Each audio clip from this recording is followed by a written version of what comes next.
Madam?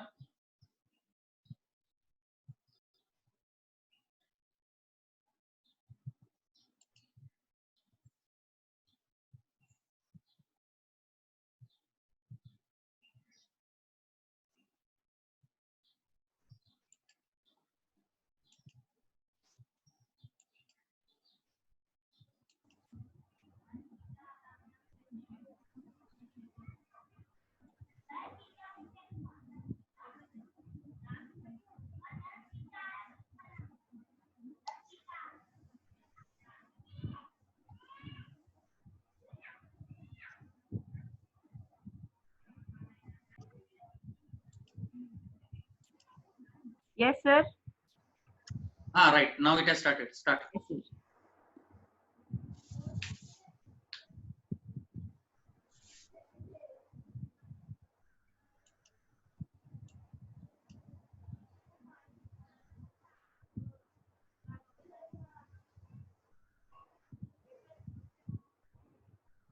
Yeah, good morning, everybody.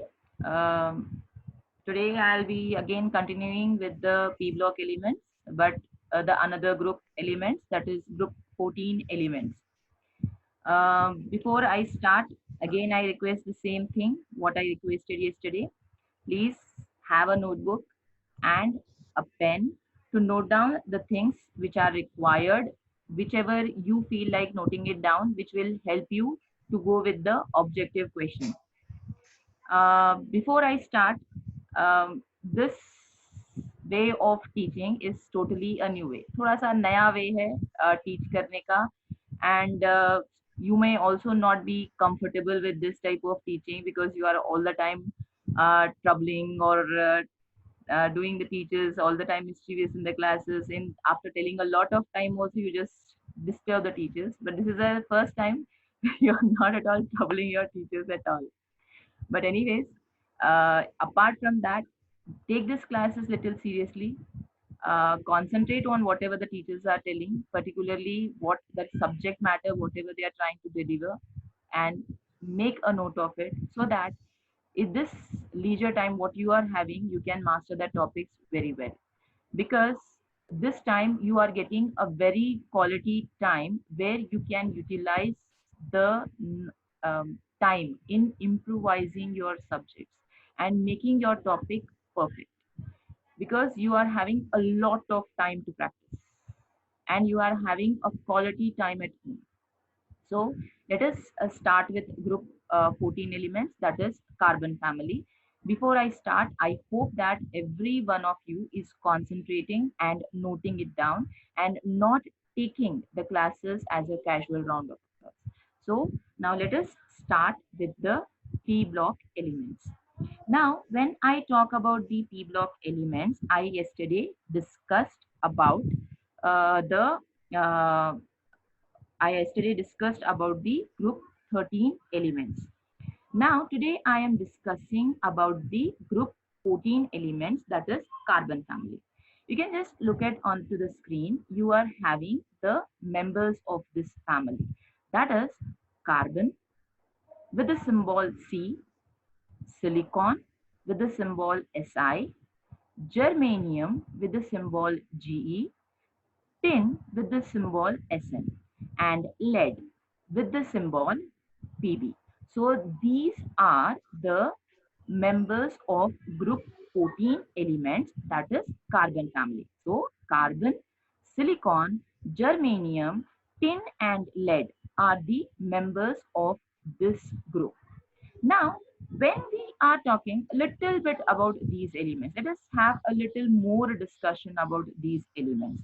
So what we can have that discussion, that is related to little importance of these elements, how they occur, where they are found, in what quantity or in what forms are they occurring, in such way that. So we then first we talk about carbon. We can see here carbon contains two stable isotopes, that is carbon 12 and carbon 13. These are the two stable isotopes of carbon. In addition to this, there is a third isotope, that is carbon 14. And carbon 14, what's its importance? Carbon 14 is a radioactive isotope. This is an important thing to remember. That is, carbon-14 is a radioactive isotope with a half-life of 5770 years. That is 5770 years. That's why it is used in radiocarbon dating. What actually I mean by radiocarbon dating? That is to know the age of any artifact which you get it from the Earth's crust. So this plays a very, very important role to get the age of the artifact which we get it from the Earth's crust. Now let us talk about the next element, that is silicon. Silicon is also a very important component of ceramics, glass and cement. Apart from that, we see germanium. You can see it is exist only in traces. Very, very less amount you are getting germanium. Germanium you are getting in very less traces. And you can see about tin. Tin mainly occurs as an ore, that is SnO2, cassiterite. Its main ore of this is cassiterite. So that's what we are talking about. And lead. Lead is also as an ore, it is occurring as galena. So the thing which is very important about these elements is that germanium and silicon, these two elements are used to make transistors and semiconductors. So these are utilized in making transistors and semiconductors. So this is what we talk about the group elements. That is the importance or how they are occurring or where they are occurring. This is some of the introduction which we give about these elements. So now let us have a little more about these elements. Like yesterday, what we have discussed that the properties of these elements in three categories. One was atomic properties, one was physical properties, and one was chemical properties. So to begin with, we will start up with atomic properties. Now in atomic properties, if I talk about their first atomic property, that is first atomic property, if I talk about, me talk about their electronic configuration. As we have seen yesterday, group 13 elements has their valence shell with what? Ns2 np1. That was the electronic configuration of the elements of group 13. Now today we are talking about group 14. So one electron has been increased in the p orbital. So the outermost shell will be ns2 np2. So now if I am talking about the things related to, so what will I am supposed to go with? What will I am supposed to say? The inert force. So now if I see for carbon, when I talk about carbon, the inner shell comes with what? The inner shell comes with helium. I will talk about what? I will talk about helium for carbon. If I talk about silicon, so for silicon, the inert gas will be what? The inert gas will be neon. And you can have the entrance of the d orbitals from silicon onwards. That means carbon does not have the d orbital. The d orbital enters from silicon onwards.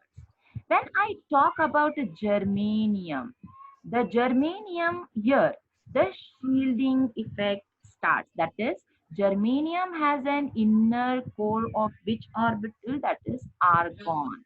It is having argon as its innermost shell with 3d10 electrons. It is having 3d10 electrons. That means the filling up of the d shell starts from germanium. Now when I talk about tin, tin is having the shell, that is krypton.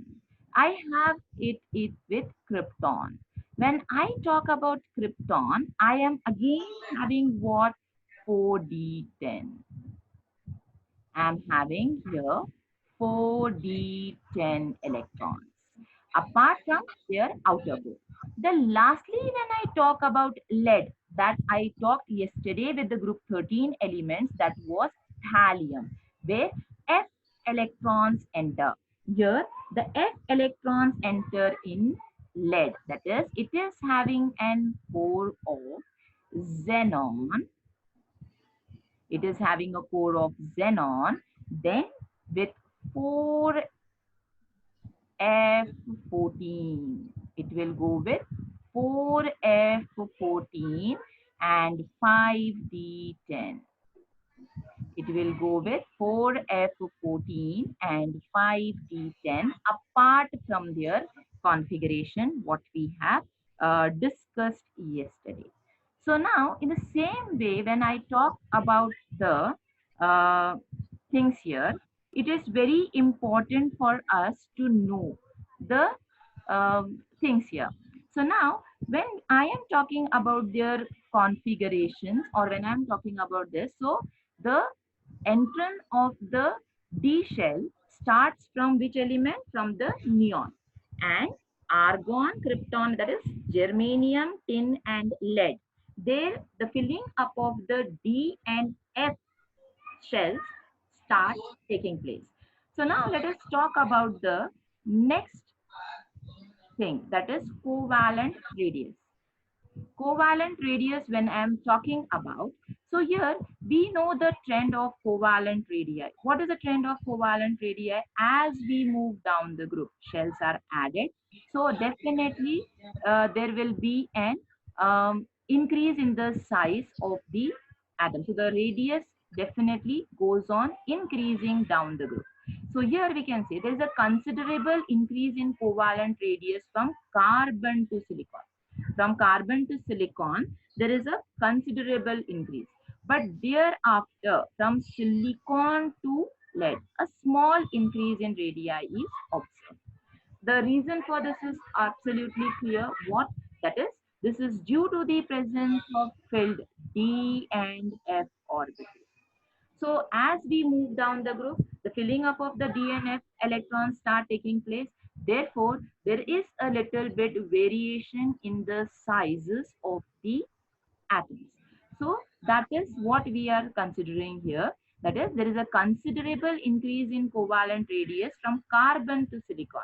But after that, there is a small increase, and that is because of which electrons? That is D and F electrons. So that point is to be noted it out.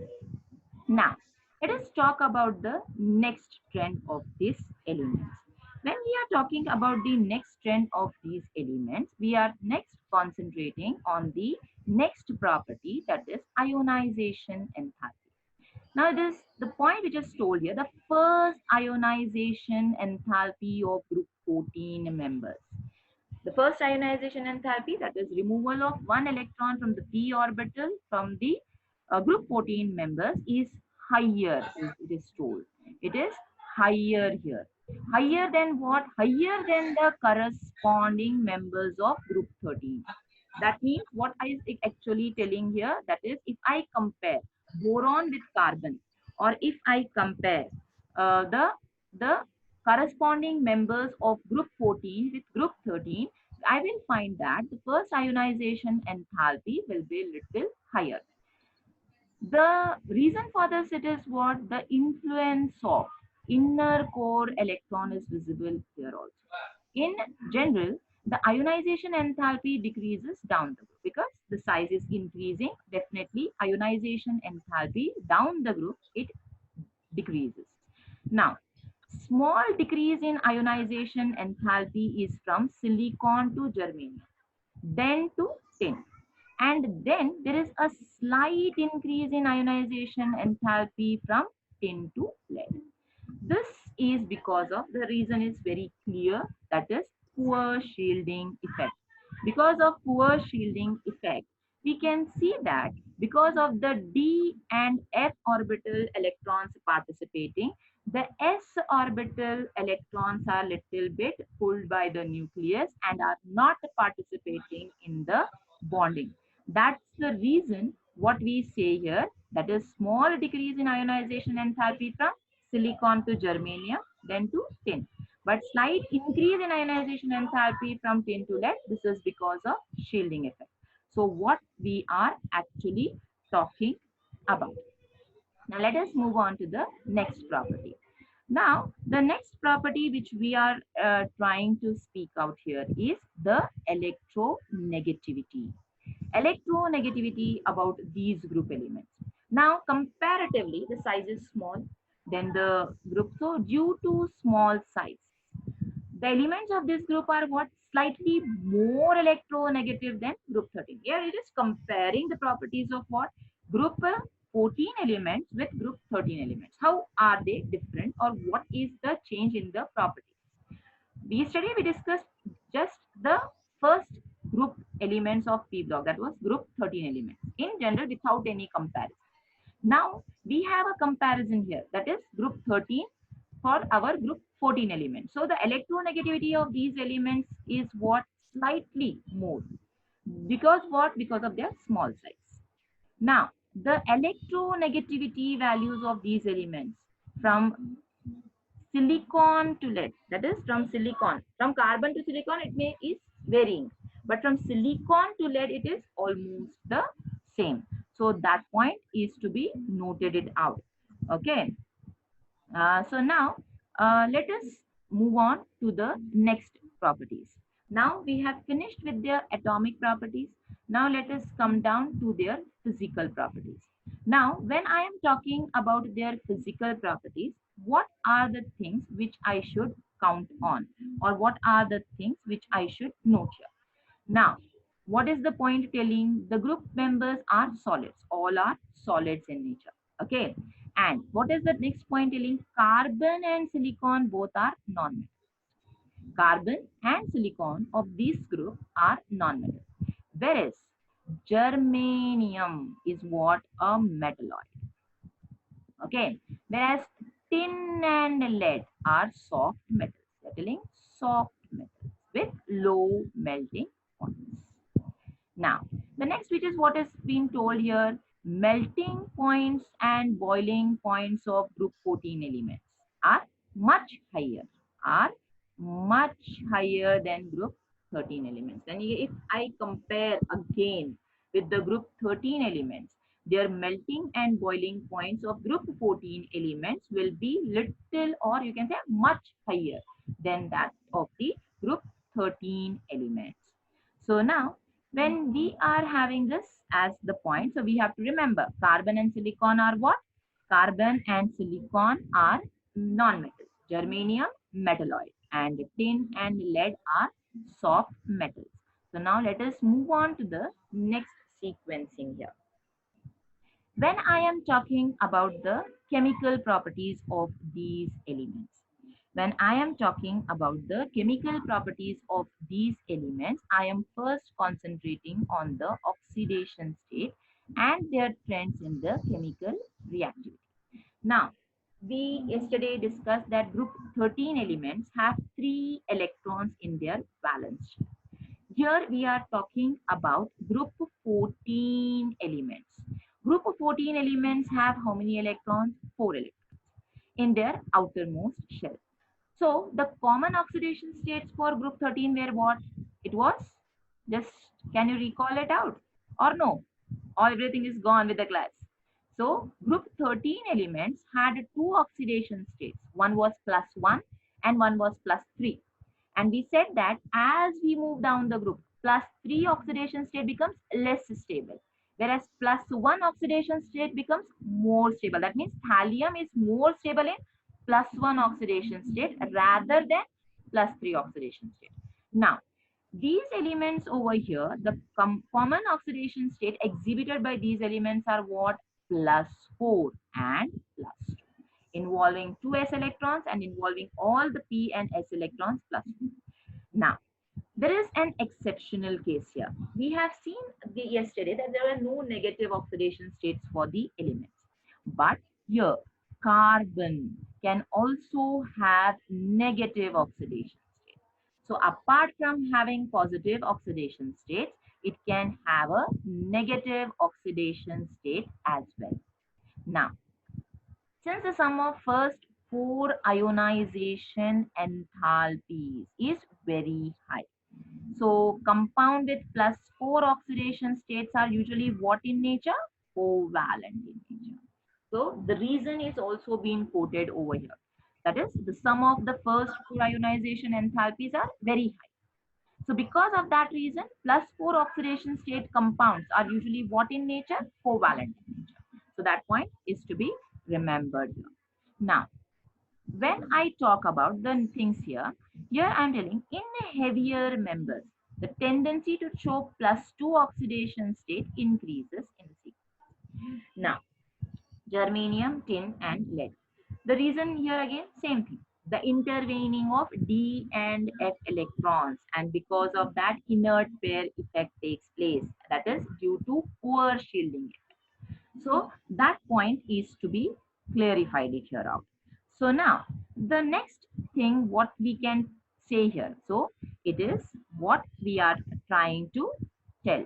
That is, it is due to inability of NS2 electrons of the valence shell to participate in bonding, which is said to be as what actually? Inert pair effect. And this is because of what reason? That is poor shielding effect. By what? By D and F electrons. Where they are entering from? They are entering from germanium. Germanium, tin, and lead.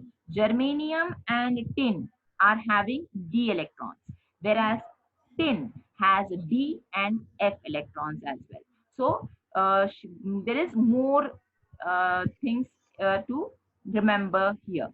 Now, the relative stabilities when we talk about two oxidation states usually vary down the group. It doesn't remain same. The oxidation state stability does not remain same down the group. It is going to change out. So we have to keep it in mind. The two oxidation state stability does not remain same. It varies down the group. Now, yesterday we talked about the first member of the family, that was boron. And when I talked about boron, what did I say? Boron lacks d orbital, empty d orbital. Similarly, I am talking about what now? I am talking about the carbon. Now, you can see here, carbon cannot exceed its covalency more than 4. Same thing I told with boron, it cannot exceed its covalency more than 3. Right? But the other elements can do. Why? The reason is what? The presence of d orbitals in there. Simple reason that yesterday also we had the same discussion. Boron cannot exceed, the other elements can exceed. And the next thing what I said, octahedral complexes were formed from aluminium atoms, right? Because of the presence of d orbital, and they can have the expanding ways. Same thing. Due to this, their halides can undergo what? Hydrolysis and have a tendency to form complexes. By what? By accepting electron pairs from the donor species. That's why they are expanded thereof. You can see here SiF6, germanium Cl6, and tin 6. That means octahedral complexes. Why? Because they can expand their structures or their covalency because of the availability of the dishes. So that's the thing what we can talk about here as the elements here. So the next thing what we can discuss about this, that is reactivity towards oxygen. Now, how are they reacting? What type of oxides are formed? How they are things like that. Yesterday we said how what type of oxides were they forming? Can you remember, recall out, or have you made a note of it? What kind of oxides were formed by the group 13 elements? Do you remember, or you're turning the page out and searching for the answer? I said you, when after taking a class, just revise it out so that you're good with the objectives once you're good with the synopsis. So Yesterday we discussed that boron family formed the oxides of the type M2O3 except thallium, because as I said, thallium is more stable in +1. So apart from that, it will form two oxides. Tl2O, that was one of the oxide which was formed by thallium apart from the type Tl2O3. Same thing here. What I can say, yesterday what I said, it was giving us the oxidation state M2O3. This was the oxidation oxides of the group 13 elements.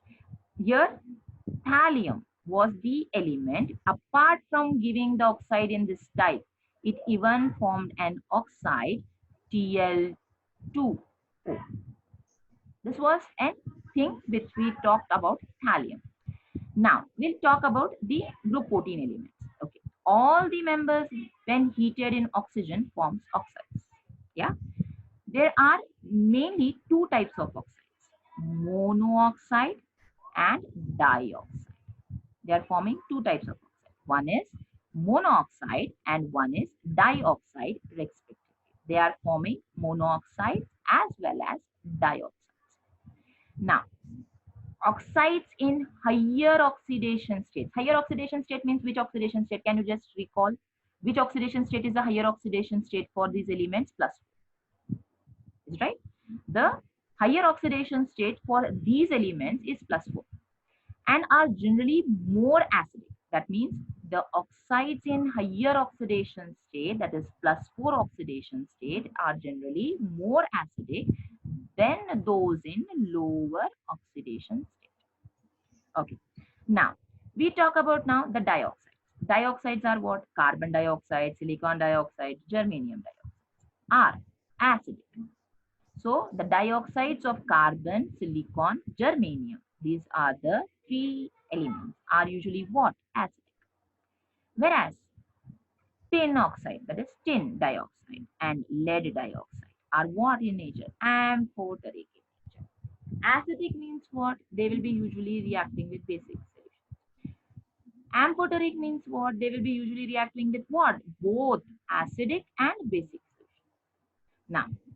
Now when I talk about the next thing here, among monoxides, if I say, among monoxide, if I have carbon monoxide, which is neutral, that is neither acidic, neither basic, neither amphoteric. If I talk about germanium, it is distinctly acidic, slightly acidic. Whereas if I talk about tin and lead monoxides, they are what in nature? They are amphoteric in nature. So hope you are noting it down. Dioxides of which elements? Dioxides of which elements? Dioxides of carbon, silicon,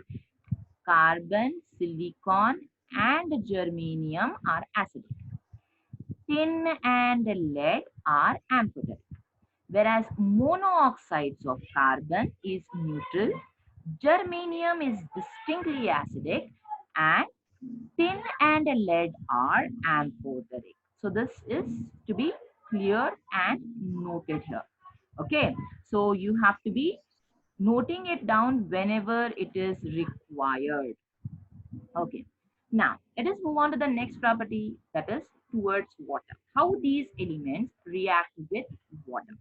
That is a very important thing again to be discussing. So what is the thing you can see here? Carbon, silicon, germanium, not affected by water. That means they are not reacting at all with water. Carbon is not reacting, silicon, germanium are not affected by the water. Now, what about tin now? Tin decomposes steam. It is not reacting with water, but instead of another form of water, that is steam, to form a dioxide. Tin dioxide is formed along with hydrogen gas is liberated. So tin is reacting. Tin is reacting with water and it is decomposing. Instead of water, it is decomposing steam and is forming dioxide with the liberation of hydrogen gas. Whereas when I talk about lead, what I'm saying, unaffected by water.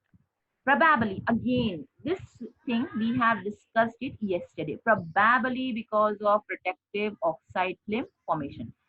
Protective oxide film formation have an idea where we have seen here aluminium. We discussed protective oxide layer formation for aluminium because it reacts with air to form a thin layer of the oxide. Further, it is unreactive. Even concentrated nitric acid renders it passive, again because of what? Oxide film formation. So the same thing is affected by the lead also. So that's the point what we are talking about, the reactivity towards water. Now, let us talk about the reactivity towards halogens now. Now, again, we will recall what type of halides were formed by the group 13 elements. What type? They formed a type of the oxides as MX3. Yes, they were forming an oxide that is halides of the type MX3 whenever they reacted with halogens. Now, when I am talking about these group elements, that is group 14 elements, these elements can form halides of what type? MX2 and MX4. That means they are forming two types. This is one type and this is the second. So these are forming two types of halides, that is MX2 and MX4 here. Now, here when I talk about the things, what is an exception related here? The exception for this is that except carbon, all the members react directly with hydrogen, except carbon. Carbon does not react directly with halogen. This is an exceptional case for us. Remember that except carbon. Carbon is not reacting directly with halogen under the conditions given, but other members are easily reacting. Now, the next thing what is being told, most of the MX4 type, this type where the, what you say, the oxidation state of the elements is higher, +4. Again, what are they in nature? Covalent. Same thing we discussed in +4 oxidation state, they are usually forming a covalent compounds in nature. So that is the thing which is being told. Most of the MX4 are covalent in nature. Exception is again told. Exception is what? Tin trifluoride. Remember this. Tin trifluoride, remember this. What it is? Tin trifluoride and lead trifluoride. Tin trifluoride and lead trifluoride are what in nature? Ionic. Even though what is the oxidation state? Even though the oxidation state is plus. This is an exception case for this. You should remember that. Exception case for this here, after we see that in +4 oxidation state, these compounds are usually covalent in nature. Again, the halides are also covalent in nature, most of the halides. But here, the exception belongs to which one? Tin and lead tin and lead tetrafluorides. So that point is to be clearly understood. So that is to be clearly understood.